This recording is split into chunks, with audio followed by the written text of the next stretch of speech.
What is up, everyone? All Barcelona fans and football fans. I'm back again with another episode of Barça News Weekly, and today we're gonna have plenty of topics to talk about. What's been happening in the last week or two.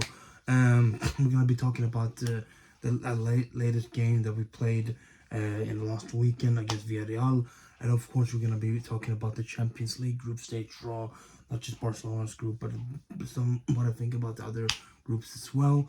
And also we're gonna go over some of the things that happened on the transfer deadline day. On the final day of the transfer window, the 1st of August, and see what really transpired, like what were the final things that we got through. It's gonna be mostly Barcelona centric, of course. I may talk about some of the other things that some other clubs did, but it's way too much. There's so much stuff, that usually. And I may get another separate video to some of the other things later on. But it's just it's gonna be mostly just fun Barcelona things this time around. So yeah. But with that said, let's just get into it. Let's not waste any more time. Let's start off with the last game that we did play, which was the game. which, which overall, this game was up and down, 100% up and down. It was, we did look a bit more focused, a bit more clinical and stronger than we did against with Taf and Cadiz, but we also lost a lot of concentration, especially towards the latter half of the first half, and also in the second half too. The first beginning of the second half, it was it was a little bit tough. It was a bit tough because first off, we went up. We started well. We started really well. We started first off in the first half early, getting 2 goals, scored by Gavi and Frankie. Gavi in the 12th minute and Frankie in the 19th. But after that, we kind of dropped off too much. We lost concentration. We let Villarreal in again, and they got the score. They got to come back into the game again. Did we let them score 1 goal, 26th minute? But we told, like, okay, fine, it's not too bad. We can still go and do well enough into the second half. But no, then after that, in the 40th minute as well, we conceded a second goal. And that makes it 2-2. We just lost our lead in that short amount of time. It was not fun. It was not fun. It was not ideal. I don't know what really happened. I think mostly it's because of Xavi's lineup and how we set everything up, really. And also addressing the elephant in the room here, really. Sergio Roberto and Marcos Alonso as our wing backs. That was terrible. As the right back and left back, respectively, they just couldn't do it. They were absolutely terrible in their first half. And it's mostly because of Sergio Roberto specifically that those 2 goals really were conceded. I'm not saying it's 100% only his fault, but he was a big, major contributor to that. And that could have been avoided if he wasn't playing in that position. Thankfully now we will have that covered now, and we will not see him there anymore. but we'll get to that a little later. But he just wasn't playing well. He wasn't playing like he should be playing. And it's just, you can clearly see that that's not his position. In midfield, yes, Roberto can be good. I'm not saying he's a bad player. In midfield, I think he has been shining most over the season the best. He's not the greatest player, but he's doing fine. He can do some good stuff. He's been stepping up and he's done some good stuff. I'm not saying he hasn't. But at right back, he cannot be playing there. That's not his position, and he shouldn't be playing there. And I think that's just really, really bad. And I think that cost us a lot. And also going into the second half, I knew it. If we didn't sub him out and didn't make any changes, we're gonna concede again. And 10 minutes into the second half, we do concede. or 5 minutes actually into the second half, not even 10. In the 50th minute, we can see the third goal, and they have turned it all around, and we are losing, which just was so irritating. It was so irritating, and I kind of feel like maybe we're just gonna lose this. But then we had a little spark.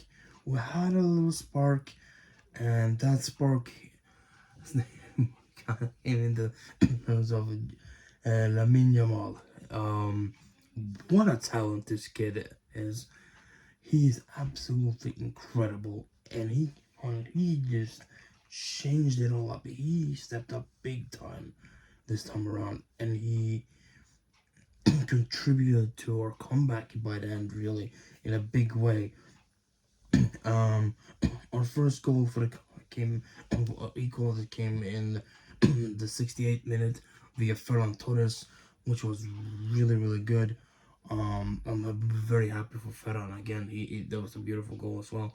That he's been stepping up. He's been really showing up lately, and I hope he gets to start tonight. And then this other one, a few minutes later, in the 71st minute, Robert Lewandowski finally gets his first goal of the season, and this one was about Lamine's shot, like Yamal took a shot towards the goal. He beautiful rework, and he took a shot towards the goal. I think it either hits the post or something, I believe, and it then goes off over to the side to Lewandowski, who's there to tap it in. And really, really good. And we have completed the comeback towards the end, and we did go on to win the game.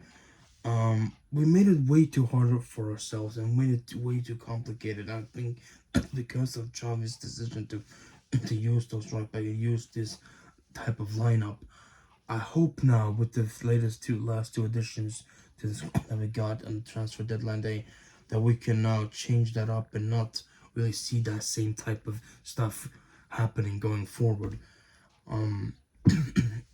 It's tough really to really see that we could be playing really well. We have such a good squad.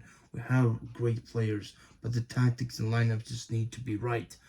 And in this game, they really weren't. It wasn't working too well. But by the end, thanks to the brilliance of Yamal and also the spirit of all the players and how they worked, they stepped it back up and got the win. Very important 3 points.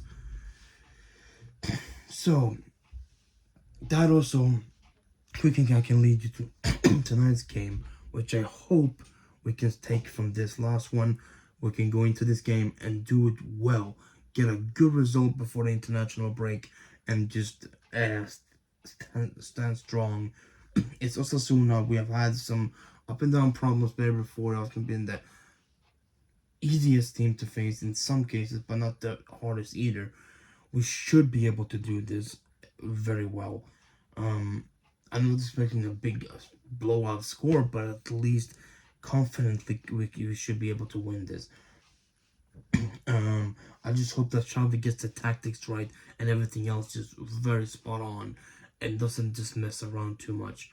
Now that we have one of the things, Cancelo, he should be. I don't know if he will be starting, but I'm hoping at least somewhat can feature in there, and we can do well. We can do well. Now then, before we go into the transfers to finish everything off, we should get into the group stage of the Champions League. This Champions League group stage draw was very interesting. It's not as massive or like tough or interesting groups as it's been in the last few years. One group is in particular is very interesting, but the rest of them are a little bit mixed up. We should go in order with each group, and I'll tell you a little bit about it. I'm not gonna take it too long. It's already 10 minutes. So let's start with Group A, which where we have Bayern Munich, Manchester United, FC Copenhagen, and also Galatasaray. This one is not the most super interesting one, but I think face off between Bayern and United will be very, very good and very, very fun to watch. Both of them have interesting squads now, and we'll see what the Harry Kane can do in the Champions League now when at Bayern Munich. It could be an interesting one, but I think in this group, it's basically like all set for Bayern and United. They will be the ones going through. I cannot really see Copenhagen or Galatasaray challenging for those first or second spots in the group at all. I think Galatasaray will surely could be the one to really go for the Europa League spot. Copenhagen have a good team, but I don't know if there will be enough to really go that far. But we'll see. But I think that's pretty much how I feel about this group. Then in Group B, we have Sevilla, Arsenal, PSV, and Lens. And this is also one of those groups that is just like, it's not the greatest. But I think though that it could be a little interesting at least, because there are some good teams in there. PSV have some good player. Luke de Jong, remember, is their best winter, but yeah. PSV aren't a bad team. They are very good. So they can cause some problems to both Arsenal and Sevilla. But I think Arsenal will be very happy to skip out on Bayern Munich this time around. Let Manchester United deal with them instead. It's their first time back in the Champions League in a few years now, so I think Arsenal are very happy with this group.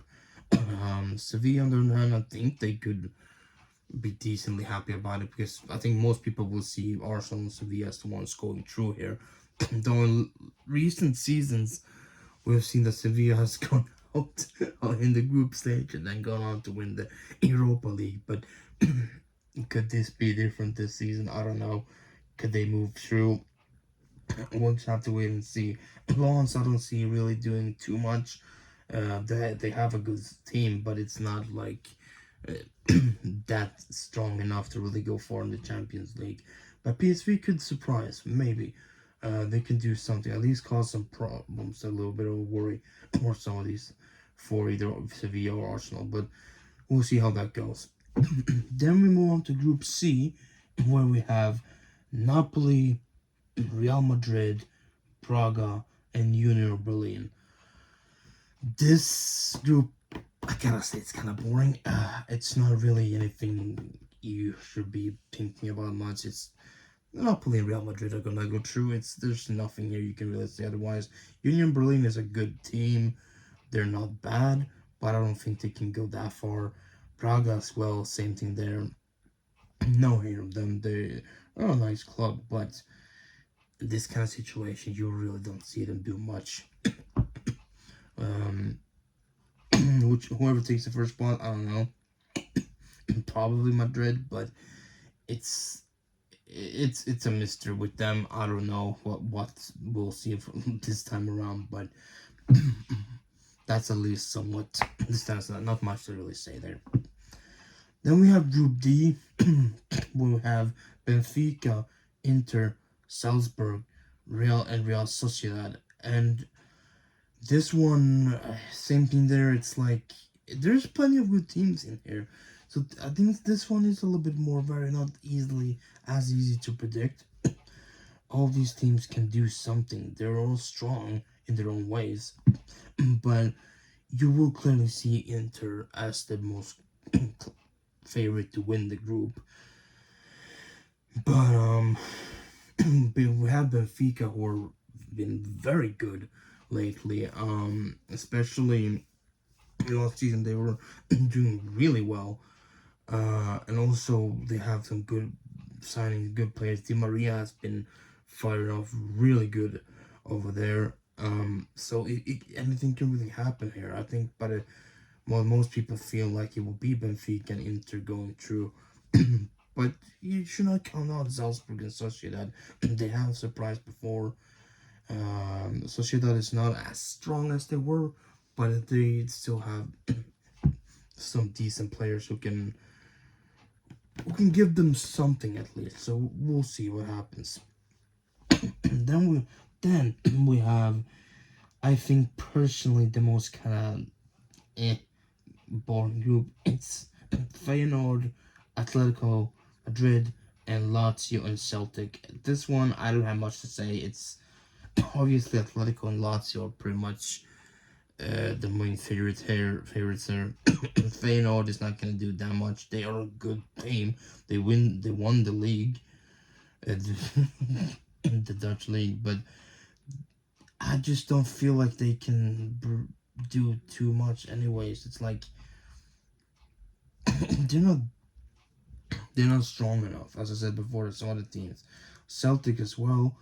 In the Champions League, they have known to make some surprises here and there. More than some that I know very well 10 years back, which were not so fun. But I think this time around, I don't think they can do too much. But we'll see which one of them takes down the Europa League spot. But who knows? It can be a surprise. Let's just jump over to Group G before I go into Group F and H, which is the F is the most interesting one, and the Group H is our group.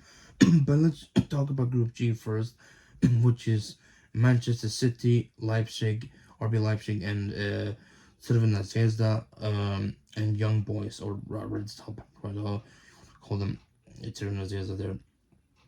This one is just also one of those groups like, yeah, City is the winner here. It's no chance for anybody else. And you would really think that Leipzig probably will be the one taking the second spot. And then we have the Serbians, the Crvena, which could be, and Young Boys, who will be battling out for that Europa League spot. I don't really know too much about either of them, so I don't know really how I cannot really predict anything, what can happen. But overall, it's not one of the least interesting groups. An easy group of Manchester City, though. They will be very happy with this. So, before we go into our group, let's talk about Group F. This 100% is the group of death this time around. This is the toughest group, and plenty of things can happen here. This is Paris Saint-Germain, Borussia Dortmund, AC Milan, and Newcastle.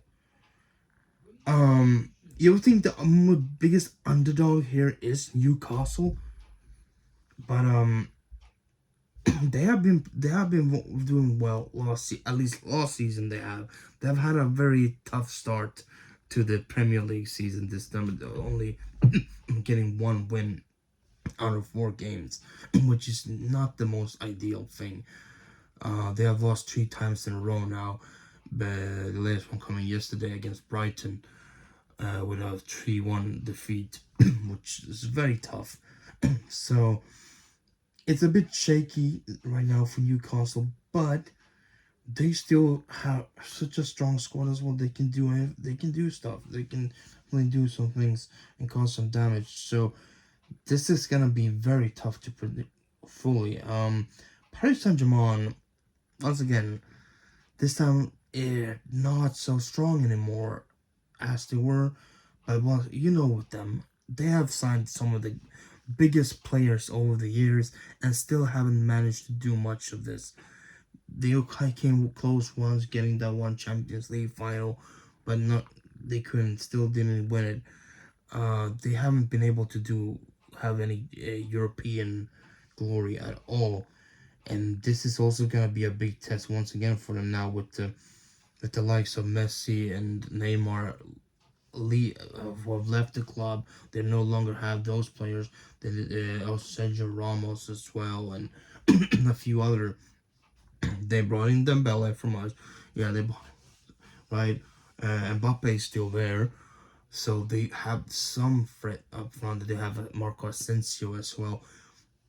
But it's going to be tough for Luis Enrique to really try to bring anything out of this squad. I don't think he can do anything that any of the other coaches over the years have tried. It's There's just no unity in that club at all. It's all just held together by money, pretty much. And I don't know. We'll just have to wait and see what PSG really comes out this time around. And for Dortmund's case, I just that's a tough thing to say really about Dortmund, because they can be really on top, really high, or they can just be totally low. You know, they were close to winning the Bundesliga last season, but they messed it up on the last day. So it's a mixed bag with them. It's gonna be really tough to really see what they can do. AC Milan, on the other hand, they are looking very strong. They have brought in some good players as well, like Christian Pulisic, Chukwueze, and others like that. And they have been looking very strong in the beginning of the season now. They have a full good slate now of wins. They have not lost any games in the league yet. They are doing a perfect run so far. So they're looking very, very good. They had a good game, I think yesterday. It was yesterday or 2 days ago against Roma, which was really good. They really played well. So I think AC Milan could be one of the favorites in this group as well. Even though it's a group with Paris Saint-Germain and Dortmund, and I think they are ones to look out for. They are doing really well. I think they can put up some good performances here. And then we have Newcastle, which I already said. We'll see what can happen. And this is their first time in Europe in a long time, like really. So it's not easy to really judge them yet fully. Just we can only judge them for how they played last season, how they're playing right now, at the beginning of this season in the league. It's tough to see, but they have a good squad. So I think they do have a chance to do well here. But I don't know, will it be enough to reach the next stage of the Champions League playoffs? I don't know. But I think I wouldn't be surprised if AC Milan and Newcastle were the ones to go through. But it's tough. It's tough. This is definitely the group of death, and it's gonna be some really, really good and entertaining games here. This is gonna be nice to watch. And finally, we have Group H, our group, and finally, with this, finally we get an easy group. Finally, we get an easy group, because we have been getting screwed over by UEFA for the last couple of seasons. A lot, always getting Bayern or Inter, tough things like that. Finally, now we get an easier group, which we should be winning. This on paper, this should be Barcelona's group to win easily. So we have Porto, Shakhtar Donetsk, and Antwerp in our group, which anybody would love this group. Anybody would be rubbing their hands if they have this group. Any of the big teams, like this is like them serving us the round of 16 on a silver platter, pretty much. This is really good. We should be getting the top spot here. I know anything can really happen, and we've seen before, definitely again.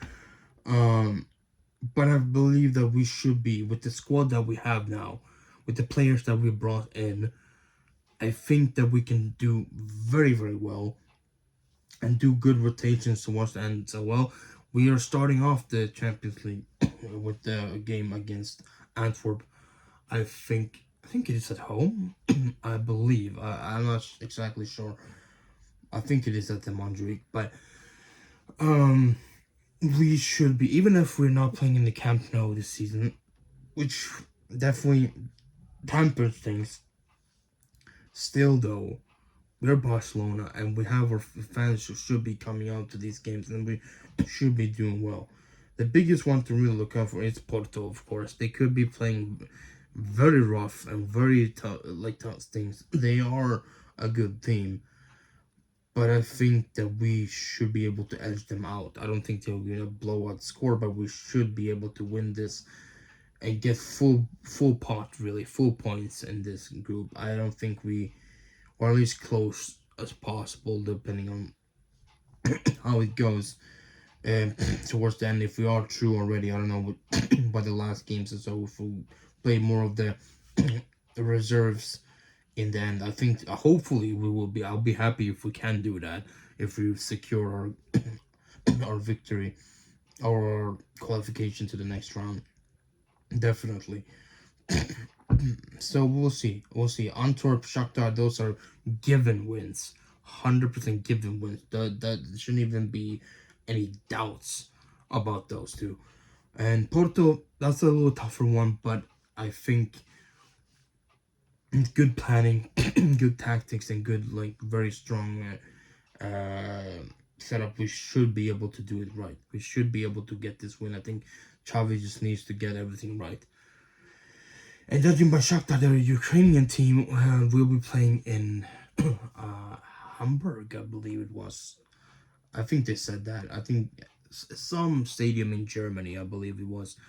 They said they were gonna be getting in. So that will be their a home ground pretty much. So I think that can maybe be a little bit of an advantage for us as well, or at least a little bit more of a help, so we don't have to like some like Ukraine. That's at least a little bit closer, so a little bit more nicer place to play. Depending really, like, I think for their fans it's gonna be like also it's not as easy, but I think we could be more comfortable playing there. So this should be a good, strong win for us in this group, and hopefully we can do it finally. Leave these last two seasons behind that we just were eliminated in the group stage, and finally we can have a good Champions League campaign. And now, with that said, we go into the final topic of the day, which is the transfer deadline day signings. This was all over the place. Many teams were getting different players.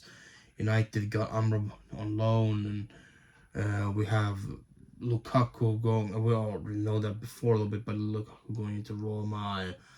We have had plenty of. It's been a crazy summer, really, overall, with this transfer window. Many players going here and there. Alexis Sanchez going to back to Inter. He's returning to Inter. And there's been plenty of stuff like that. It's been up and down, but I want to focus on the Barcelona stuff first and foremost now. It was looking a little bit dire. It was looking a little bit like unsure at times if things were actually will materialize with these two loan deals that we're gonna be getting out. Let's talk about them first. Then we'll talk mention quickly which players left the club as well. But finally, we did bring in players that we really did need and really can help us out. We got João Cancelo for right back.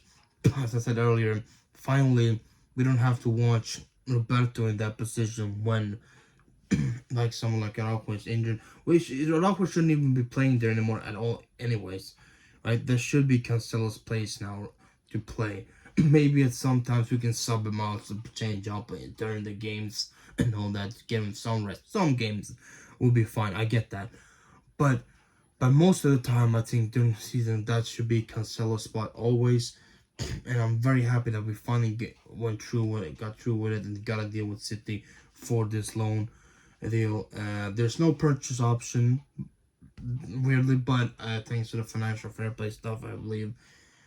But I think we will be probably negotiating with them next summer. I think we have an agreement to negotiate for a buy to get the purchase for him next summer.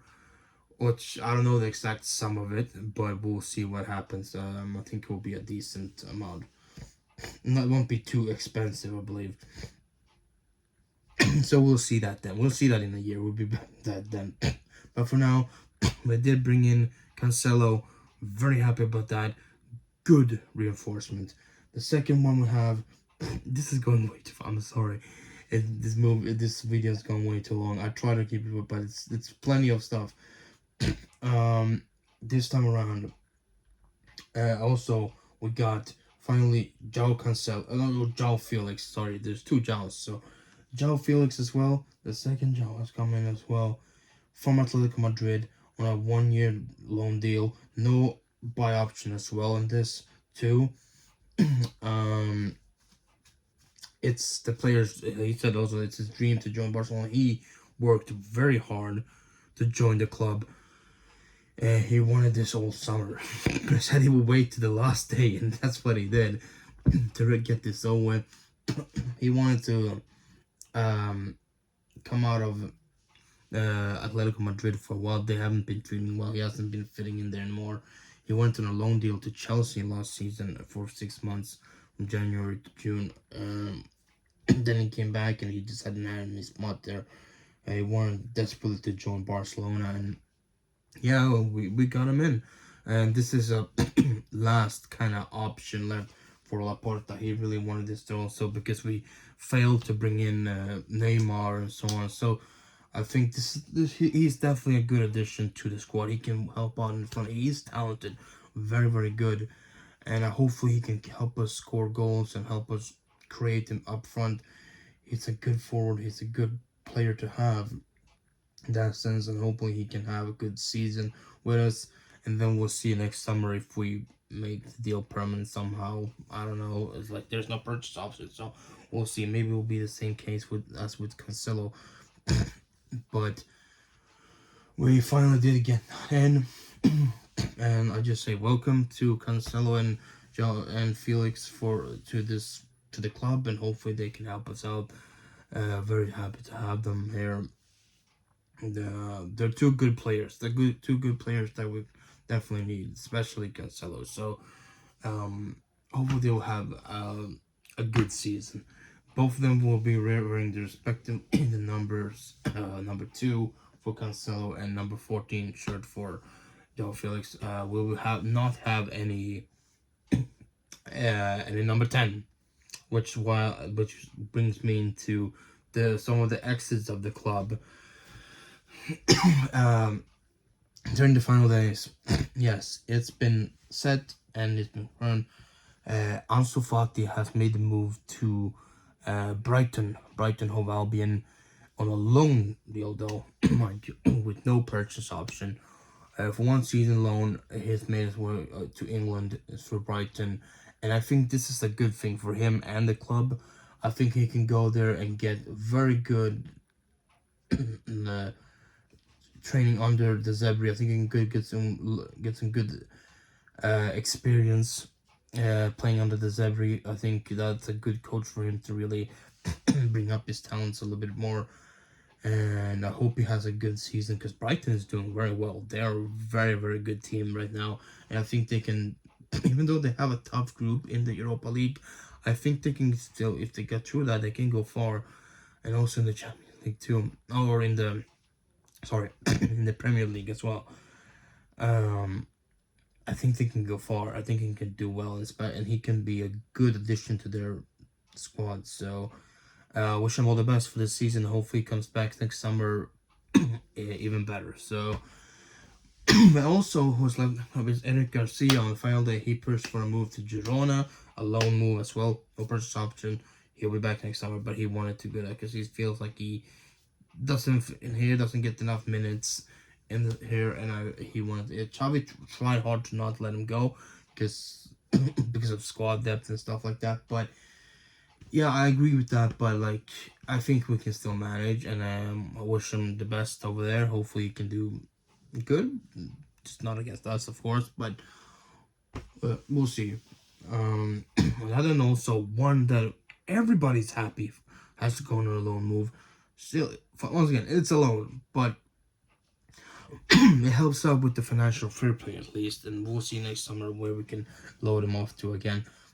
Clement Longley has moved over to Aston Villa in the Premier. He goes back to the Premier League again. Last season he was at Tottenham, but this time he goes to Aston Villa and to work under Mr. Good Evening, Unai Emery. But I think that the loan deal for him is very good for us to just get that out of there. I don't have much more to say about that. It's good. It's good. And of course, finally, we have Abde, of course, who has left the club on a permanent deal. Now, this is one of the more somber ones, a little bit bad ones. We had to let him go to a Real Betis. He wanted to leave. He didn't feel like he will get enough chance there. Xavi tried to keep him, tried to say like we will get that, but he just didn't feel like it. I think it's dumb that he did leave, but yeah, we were forced to it. It's not the best of deals. Only got like 7.5 million for him. But we do have 50% sell-on clause in the deal as well, so we'll get 50% if it gets sold in the future. So that is good at least, but it's a dumb thing because he could have be also very good to have for us for the squad that this summer or this year, this season. But what can you do? What can you do? That's just how it is sometimes. Some of these younger players, they want to have more minutes to play. They don't feel like they can fit in enough. And that's just how it is. But yeah, that's pretty much it. That's all the news I have for today. It's been a crazy summer. I'll maybe make a separate one talking about some of the other transfers and stuff like that. But that's the most of the things on Barcelona. Yeah, there is one more signing we brought in for the B team, which is Tall. I think his last name is I remember his last name. He played for LAFC in the MLS.